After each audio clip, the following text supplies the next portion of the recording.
Magandang araw po sa inyong lahat mga kababayan at welcome back dito po sa PNR at ito nga mga karibin natin. Hala, gulo to.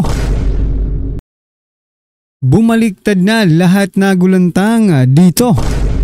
Ayan mga kababayan, patungkol po riyan ang ating aalamin at bibigyan ng reaksyon ngayong araw na ito. Pero bago pong lahat mga kababayan, sa mga hindi pa po nakapag-subscribe sa ating munting channel ay pa-subscribe naman po. Palike na rin po ng video ito. Maraming salamat at eto na nga, simulan na po natin to.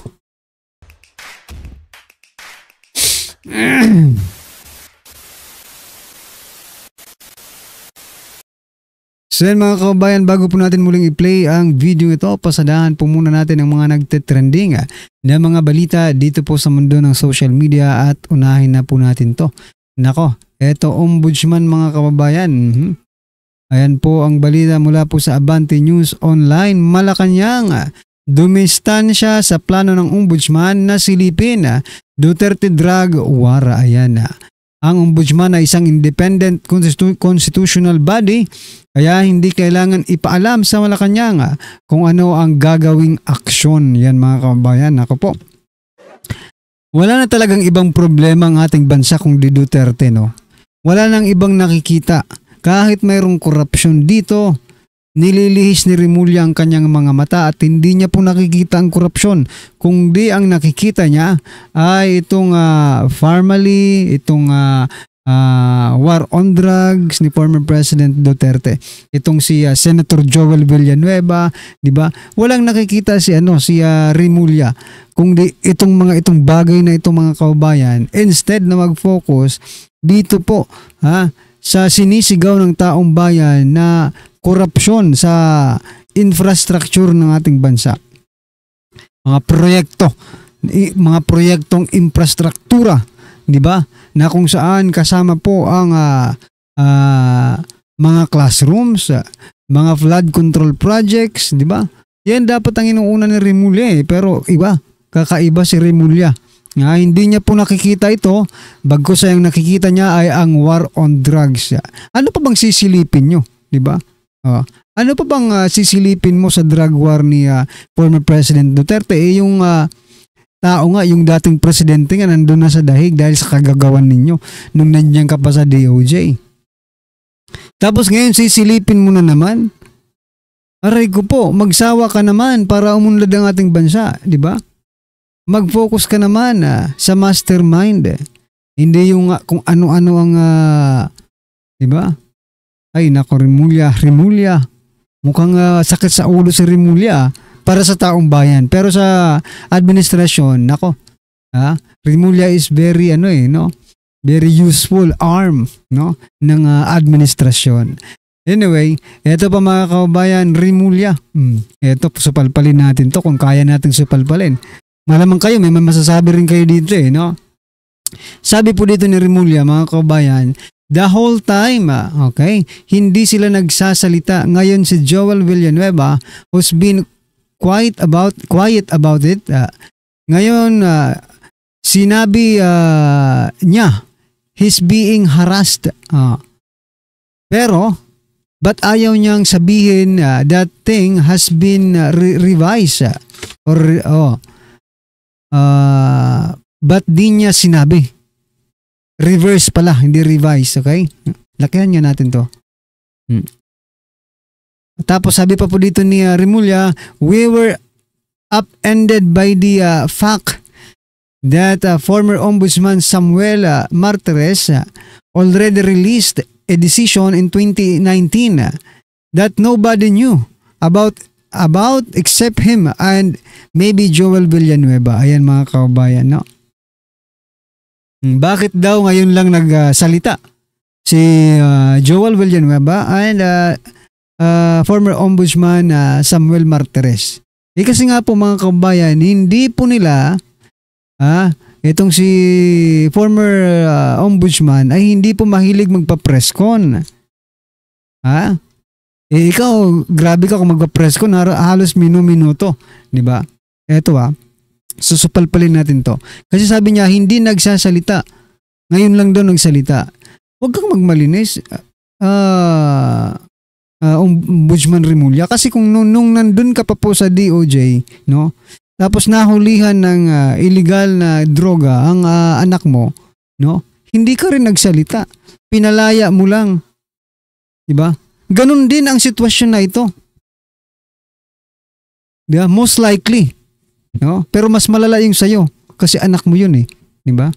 Oh. Si Joel Villanueva, Martires, hindi nagsalita daw. Ang rason naman ni Martires, hindi siya mahilig magpa-preskon. Ngayon, ikaw naman Remulla, di ba? Nung nahuli yung anak mo, tinatanong ka ng taong bayan, bakit ganun ang nangyari? Ang bilis naman makalaya. Dahil ba tatay niya ang nasa DOJ? Nagsalita ka po ba? Ha? Nang pinalaya niyo yung anak niyo, nagpa-preskon ba kayo? Parang wala akong narinig na nagpa-preskon, ha? Iba yung sumasagot dun eh. Iba. No? So, wag kang magmalinis, Remulla. You are not a saint. No? Hindi ka po santo. Hindi ka santo para hindi ka magkamali. Mas marami pa nga ang yung pagkakamali.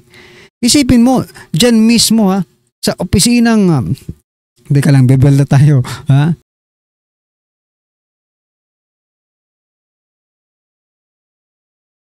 Diba? Diyan mismo sa opisinang ikaw ang namumuno ngayon, may kaso ka dyan eh. Ha? Remulla, may kaso ka dyan. Huwag tayong magmalinis eh.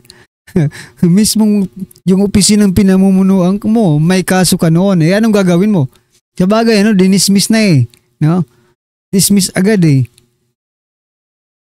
Anyway, wag lang nilang abusuhin mga kababayan, no?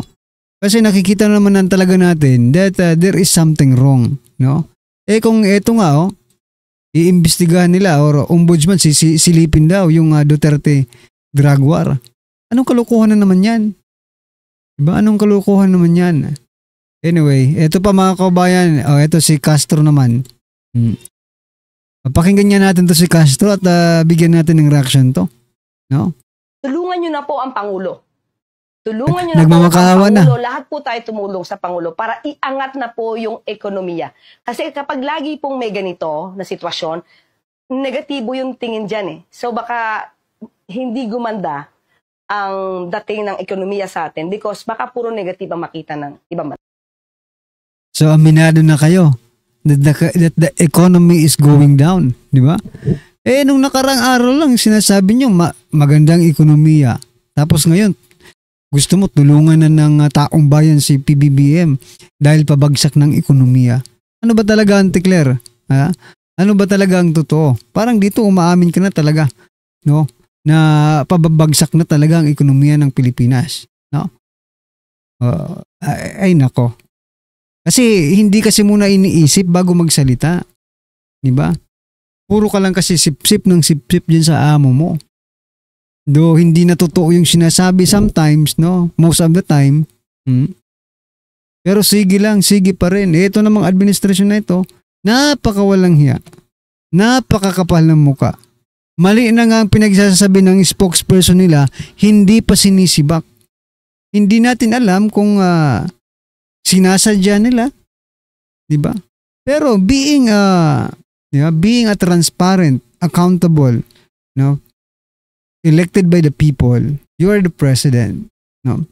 Alam mo na na mali na yung ginagawa ng spokesperson mo, mali na yung sinasabi ng spokesperson mo. Ilang beses nang nagkamali yung spokesperson mo, hindi mo pa rin tatanggalin, hindi ka pa rin magsasalita. Aba, isa ang iisipin ng tao nito, parehas kayo ng mga pag-iisip. Diba? Aray, nako. Anyway, ito last po natin pag-usapan mga kababayan. Ito si Drilon. Baka sabihin nyo, mga DDS lang ang nagsasalita patungkol dyan. Ito si Drilon na po. Sabihin nyo kung DDS ba ito. Diba? Hindi po ito DDS. Pero ang sabi po, dito ni Drilon, it is very clear, no? It is very clear under the Constitution and the Ombudsman Act, that the Ombudsman has no jurisdiction over members of Congress. Si Joel Villanueva ba ay miyembro ng Kongreso?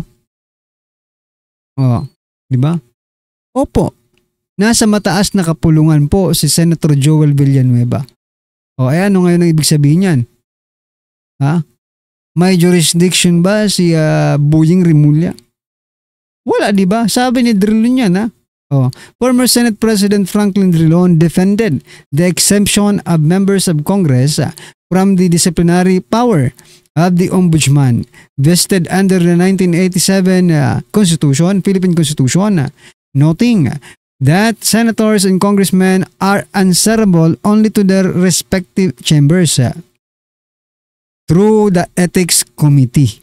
Ayan mga kababayan. Klarong-klaro po. Si Drilon na po ang salita niya na. Talagang marami ang marami ang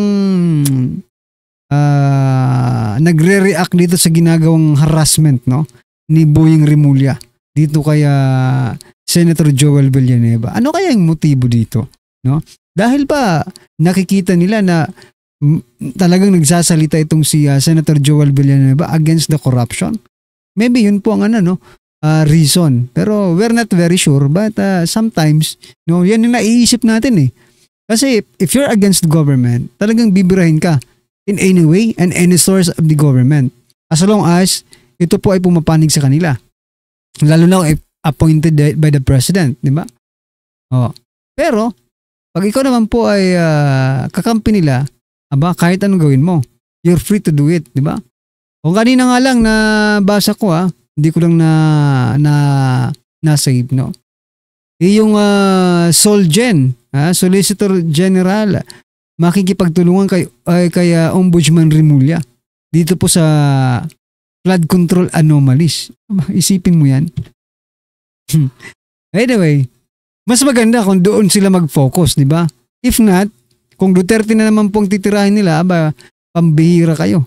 Tumigil na kayo kahit paminsan-minsan man lang, di ba? Anyway, eto mga kababayan, pasadahan na po natin ang video ito at bigyan po natin ng reaksyon. Eto na po.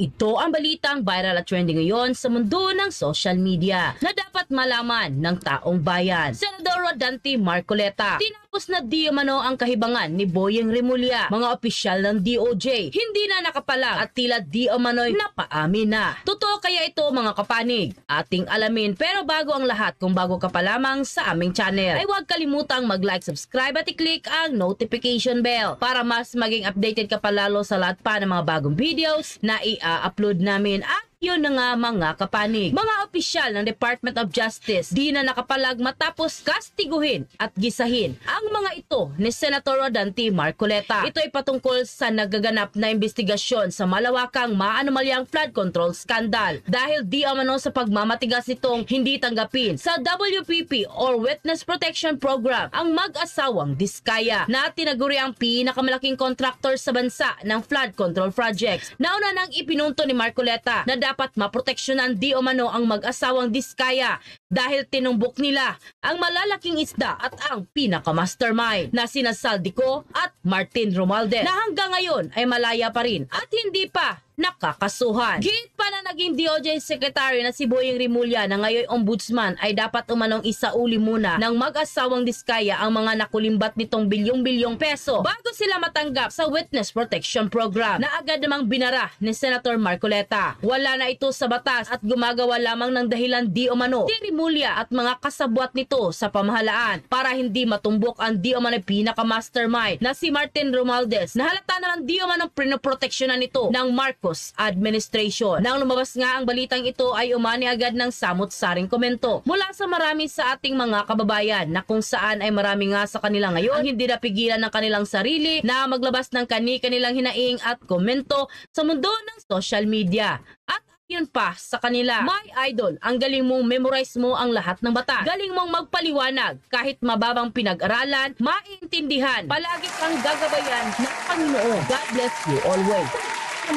nakita ng DOJ Secretary mismong naging ombudsman pa nag-agree na pwedeng baluktutin ang batas. In fairness to Senator Marcoleta, he is correct. With regard to the witness's civil liability, the DOJ's administrative function does not carry with the power to impose a condition for the restitution of the gains illegal acquired unless the witness would voluntarily return them. Said power rests with the courts. I suggest the DOJ's OIC should take a refresher course. Marcoleta's style is in order to identify who is behind the corruption. The reason that he offered Diskaya couple to apply for witness protection, and he succeeded because Diskaya's names those congressmen and he is not protecting Diskaya. He want that this couple to be protected in order to cases will become strong in court. Kaso sinasalungat si Marcoleta ng protector para masira ang process at takbo ng investigasyon. DOJ, wag niyong gawing manghuhula ang hustisya. Restitution only applies after a court has determined guilt, not before. You cannot demand people to return something when the court hasn't even proven they took it. That's abuse of power, not due process. Justice is based on evidence and judgment, not an assumption and fishing expedition. Halatado sa ibang tao mahina ang pag-iisip kasi di makaintindi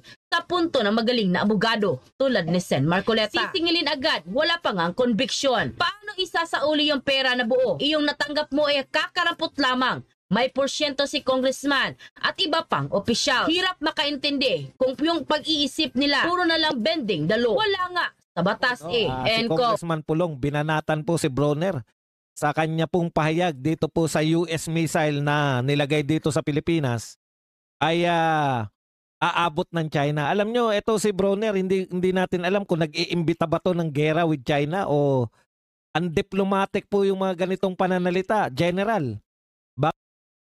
Oo nga mga kabayan, ganun na ba talaga tayo kalakas parang maghamon, di ba? Yun yung parang ganun na rin yung gustong iparating ni Bronner, di ba? Parang hinahamon niya yung China. Hey, sabi for example lang, di ba? Hey, aabot sa inyo to. Oh, ano naman kung umabot sa kanila? Buti kung maglanding yan sa kalupaan ng China. Baka sa kalagitnaan pa lang maano na yan eh. Diba, ma-intercept na yan. Wag tayong masyadong mayabang kung hindi natin kaya.